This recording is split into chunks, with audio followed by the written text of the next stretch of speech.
Well, guys, it may not impact social media for you or for me, but it certainly will for your kids.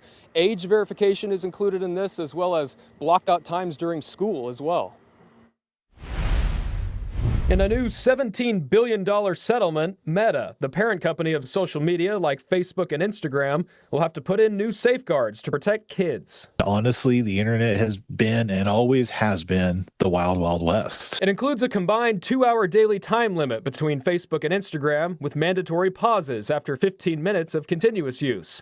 Also included, nighttime blocks, which stop children's access altogether between 12 a.m. and 6 a.m. And there will be age verification measures put in too, although Kimmett says that's where things get dicey. Age verification, as it relates to actually verifying, is very difficult, and it will always be very difficult. So we do the best we can. Attorney General Gentner Drummond released a statement saying in part, quote, "The company designed Instagram with addictive features and knowingly exposed young users to serious mental harms and intentionally misled the public about the safety of its platforms." But the settlement opens up a bigger conversation on what Meta was doing with collected personal data. I don't think anybody necessarily was doing anything malicious. Let's make that a kind of a point.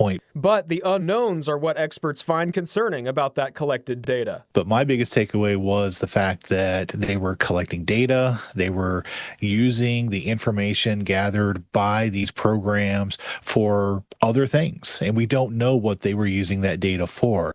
And parental involvement will be key in combating how kids handle what they see on social media, especially with education on how these platforms operate. The job for a lot of people who are marketing these tools or building the programs is to get people to use them. And unfortunately, children are vulnerable and influenced easily in some cases. I take it personal as a father that my job is to protect my kids, and that means teaching them, and that means working with them and building that control into how they're thinking about it.